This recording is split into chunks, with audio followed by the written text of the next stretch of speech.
To studio Telugu. Kothapalli మండలం ఉప్పాడ కోడల్లో మత్స్యకారులతో జిల్లా collector Shanmugam Sagili మాట్లాడారు. ఉప్పాడ, మాయపట్నం, సూరాడపేట, సుబ్బంపేట, కోనప్పపేట, అమీనాబాద్, మూలపేట, కొత్తపట్నం, పోలవరం, నేమం, ఇతర పరిసర ప్రాంతాల నుండి మత్స్యకారుల సమస్యలపై జిల్లా కలెక్టర్ షణ్ముగం సగిలి మాట్లాడారు. ఆ ఇష్యూ చూసిన తర్వాత అంటే ఆ ఉప్పాడ తీర్మానం సంబంధించి చూసిన తర్వాత ఈసారి ఎట్టి పరిస్థితిలో దానికి పరిష్కారం జరుగుతుందని నేను పరిపూర్ణంగా నమ్ముతున్నాను. నేను మాటిస్తాను, అది ఎట్టి పరిస్థితిలో జరుగుతుంది. అంత శ్రద్ధ పెట్టి ఆ ప్రాజెక్ట్ తీసుకున్నారని అదే శ్రద్ధ పెట్టి అలాంటి శ్రద్ధ పెట్టి ఈరోజు నాకు ఇచ్చిన ఇష్యూస్ కూడా ఏవైతే మీరు లాస్ట్ 2 రోజుల నుంచి జరుగుతుందో ఈ ఇష్యూస్ గురించి కూడా అంతే శ్రద్ధ పెట్టి ముఖ్యమంత్రి గారు తన ఉప ముఖ్యమంత్రి ఇద్దరు శ్రద్ధ పెట్టి ఆ ఇష్యూస్ని రిజాల్వ్ చేస్తారని ఆయన మాటగా నన్ను ఈరోజు పంపించడం జరిగింది. అందుకే నేను వచ్చి పర్సనల్గా నిన్న మా జాయింట్ కలెక్టర్ గారు మాట్లాడారు నాకు తెలుసు. నిన్న అనివార్య కారణాలు ఆయన మీకు అందరికీ కూడా తెలుసు, న్యూస్ పేపర్లో చూసిన కొన్ని ఆయనకు ఆరోగ్యం బాగాలేదు, ప్లస్ అసెంబ్లీ జరుగుతుంది. సో ఆయన పర్సనల్గా మాట్లాడలేని పరిస్థితుల్లో ఆయన మాటగా ఆయన ఏం చెప్పదలుచుకున్నారు అనేది నాకు పంపించి ఇది చెప్పండి నా తరపు నుంచి, ఇది నా వైపుగా నేను చెప్తున్నది. అసెంబ్లీ అయిన తర్వాత 84లో మీకు కూడా పండుగ ఉంది. సో ఇది అయిన తర్వాత నేను పర్సనల్గా దీని గురించి దయచేసి వినండి.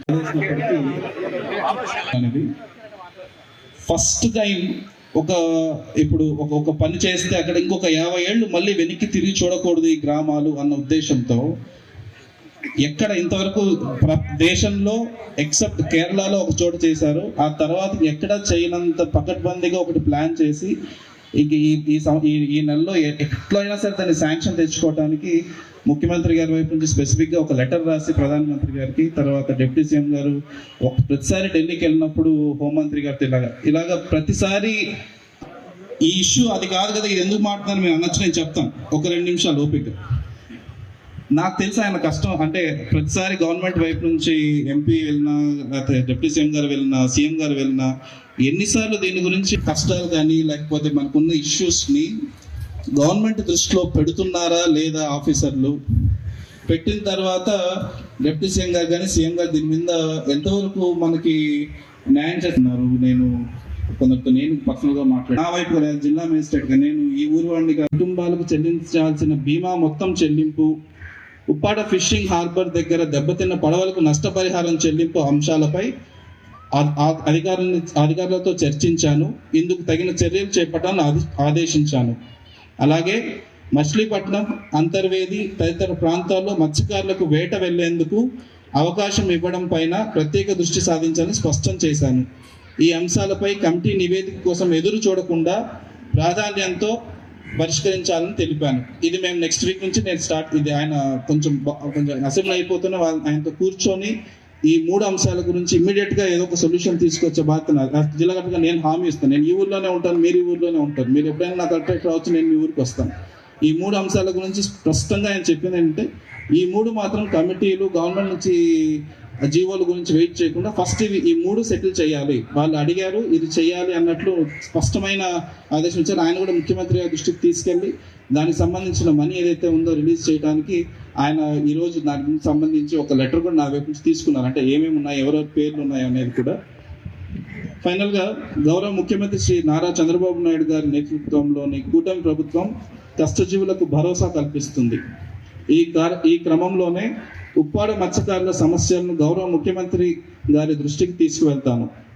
వారి సంక్షేమానికి ప్రాధాన్యం ఇస్తాం.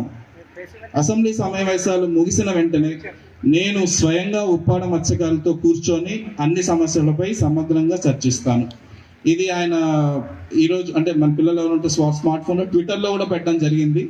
సో ఇది ఆయన మాటగా నేను ఇవాళ చెప్పడం కోసం మీ దగ్గరికి వచ్చింది. ఏదైతే ఫామ్ అవుతుందో అందులో స్థానిక నాయకులను కూడా భాగం చేసి దీనికి ఏంటి పరిష్కారం, దీనికి సంబంధించిన నష్టపరిహారం గురించి ఎలాంటి విధి విధానాలు ఉండాలి, తర్వాత ఎలాంటి అంటే మిగతా చోట ఎలా చేస్తానేది ఒకసారి నిర్దిష్టంగా ఒకసారి ప్లాన్ చేసుకొని మీ సమక్షంలోనే దాని గురించి డిస్కషన్ చేసి ఫైనలైజ్ చేస్తామనేది ఈ పొల్యూషన్ గురించి నష్టపరిహారం గురించి నేను చెప్పదలుచుకున్నది.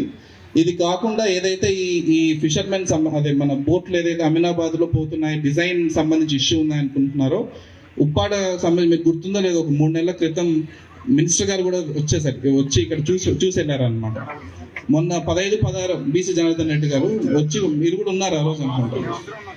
ఆ రోజు జరిగిన తర్వాత ఏం జరిగిందో కూడా నేను చెప్తాను, అది మనకు తెలియకపోవచ్చు కానీ. బట్ ఏదైతే ఇన్స్టిట్యూట్ అది తయారు చేసిందో ఆ డిజైన్ని, ఆ ఇన్స్టిట్యూట్ వాళ్ళు కూడా వచ్చారు. నాకు తెలిసి ఒక 3 వారాల క్రితం వచ్చి మీరు కూడా అందరూ వెళ్ళి వచ్చారనమాట.